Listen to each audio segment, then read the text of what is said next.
Paola. Thank you for joining us today. Thank you, Teresa, for the opportunity. It's a pleasure to be here. Great.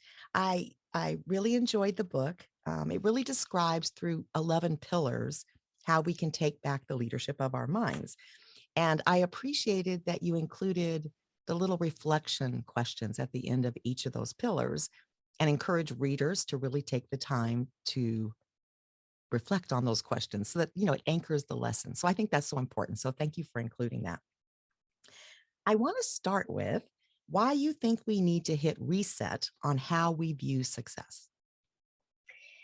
Right. I think that uh, the world today is really the how we view success today. It's really shaped by basically everybody except ourselves. We listen to everybody, politicians, Hollywood stars, nowadays influencers, political leaders, everybody has a say about how success looks like. But ultimately, I believe that a success that really comes from within, only you can define it. And so I challenge the view of today that says, hey, listen to that podcaster or to that influencer that has the ultimate formula of success. I don't buy that anymore, and it's a mix of personal experience because I also been there, done that, but also how I see it on my clients. They all followed normally a path of success that was predefined, or they thought comes from a general societal definition that was not really their own definition. So in this book, I challenge the view, and I also show the way how to define your own success story.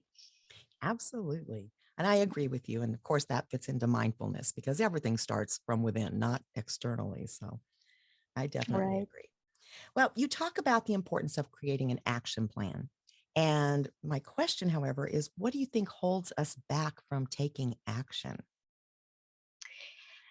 Uh, the main cause is really the belief that you cannot do it. It's a inherent belief. We call it limiting belief often in the practice, but I even think goes beyond that. It really comes from the core, that you don't accept your full potential, and then when you say yes, I will do that thing, but really, really far within you have been. Sometimes it even comes from education. It comes from that constant punish and reward system that parents and teachers create, maybe unconsciously because it's been inherited. And then you learn by that system that there are certain things I will be rewarded, certain things punished. And then you tend to follow the reward pattern without listening to yourself. So at the end, what is the result? And the result is you go away from what you believe you can do, and you become too dependent on that reward. If I do this, they will tell me I'm good. If I don't do what they say, they will tell me I'm not good. And so if your dream or your wish is something that most people do not support, you will then doubt if you can really do it because you don't have that confirmation, right? Yeah. Yeah. Well, that actually leads really well into the next question, which is how do we overcome our fear of failure? Yeah. After, there are many ways, and also how fear touches us is different. It's like most of the times it comes before we do the action. We get paralyzed by it, because of the fear of failure, of the fear of that it doesn't work out. So after all these years observing human nature, I came to the conclusion that the best way to overcome fear is by developing a strong faith in yourself. And that's really embracing the unknown, embracing what comes after, and you say, okay, I whatever comes, it's short term because on the long term I have faith that it will work out. And that will really drive you through it. It's deeper than just trying to convince yourself I'm not afraid, because we have to embrace the feeling. It's in our human nature. We tend to to prefer to be in a protected, safe environment, and every time this is in danger, we react with fear. This is an inheritance from our evolution to survive. But nowadays, this fear is more psychological. Yeah, absolutely. We actually use an acronym in our workshops for fear, which is false evidence appearing real, because it's not really real. There's no tiger chasing us, or we're not going to be executed if we don't do something perfectly. But you're right. It's been around so long in the brain that it automatically comes up and it really trips us up. So I think that's an Yeah, important factor. yeah. Um, I wanted to ask you about something that it's frequently on my mind as a challenge, and I think it's so distracting to us that it prevents us sometimes from achieving what we want to. But that is how we can tune out social media and instead focus on what gives our lives real purpose. All right. I believe that we should go back to craftsmanship, to put value on what we do with our hands. With all this digital era, all we think about is just to get on the phone and reach out to social media, or even, I mean, our jobs nowadays are really focused on using digital gadgets or laptops, or we are the whole day sitting and typing basically, or watching or scrolling. But actually, when you think about it, the moments we have been more creatives in our lives have come when you sit in silence and focus on a task with your hands, whether it's drawing or building something or just writing. It really gives you more opportunity to develop or to tap on your creative mindset. And I believe that's, if you, it's hard, but if you deliberately plan some hours off from digital, any gadget or any machine, or that will bring you a lot of uh, capability to focus back and to really connect with your craftsmanship, with your creativity, and with that respect of what you can do with your hands.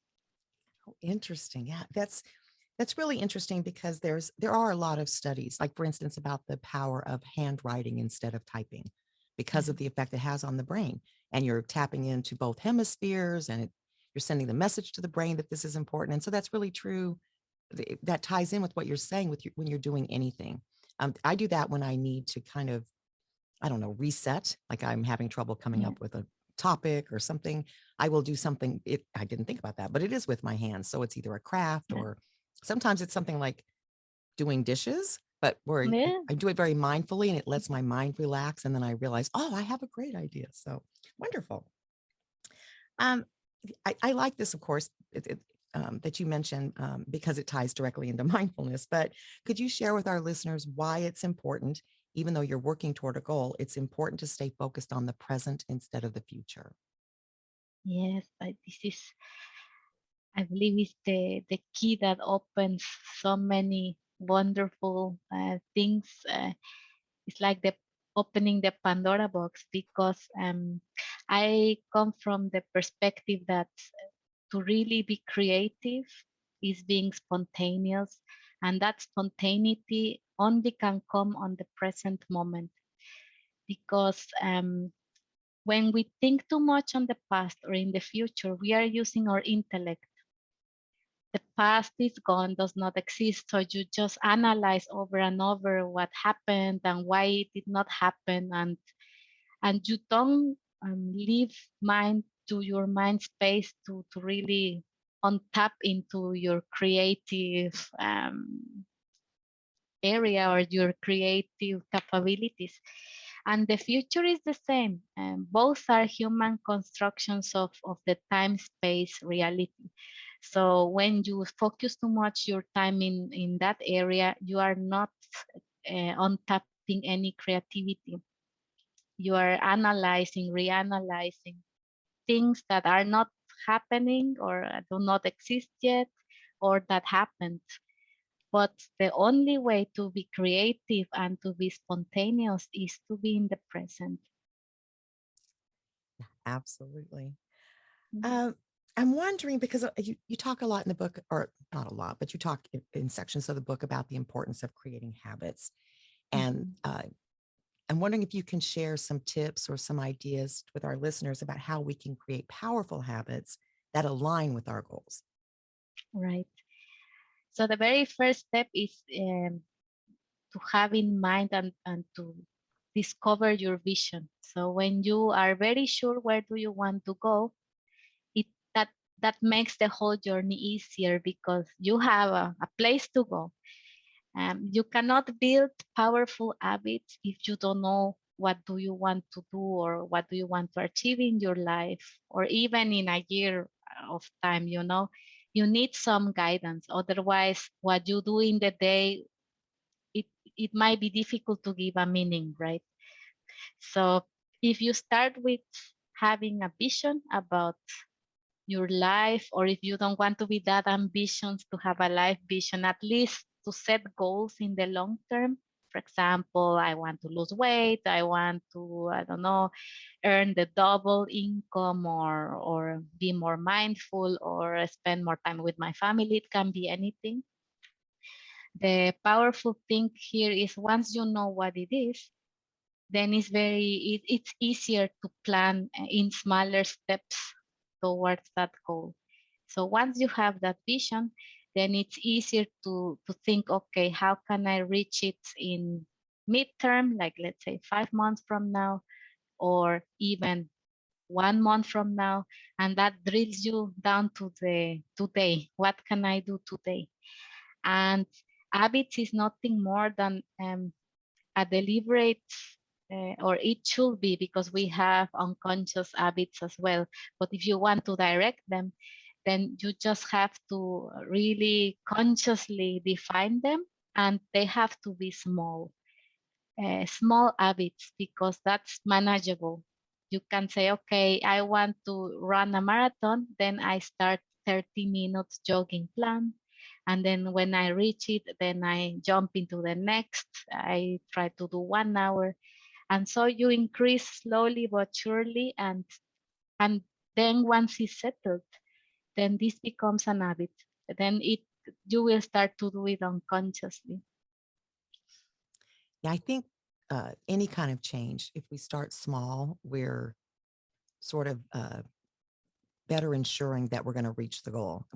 Some people try to make those big leaps, like change everything overnight. And that's really where we set ourselves up for failure, I think, because it's too overwhelming and we can't Yeah. maintain it. So I definitely agree with that. Thank you. You cover a lot in the book, addressing Mhm. mind, body, and soul. So it's a completely comprehensive look at how to kind of shift into this mindset. But one of the areas that you touched on that I found interesting was on our spirituality. And Mhm. the component of it that you talk about is humility. And I was Mhm. wondering, why is that important for success? I think humility puts you in a place where you understand your role in the whole. I mean, we we are unique, and we are, I believe, a unique point of consciousness and part of the whole. So that makes us very special. But at the same time, we are like a drop of water in a vast ocean. So we we are not the whole. We are the ocean in a way, yes, but we are other billions of billions. I mean, whole nature, it has its point of uniqueness in this existence. And when you realize that, it helps you to connect a bit more with everything around us. And it's an attempt to really focus less on yourself, and because we tend to believe that everything is going around us, and what we think is the right thing, and what we feel everybody else should feel. And it's it's just a reminder to say, hey, yes, we are important, unique, and but also we are part of the whole.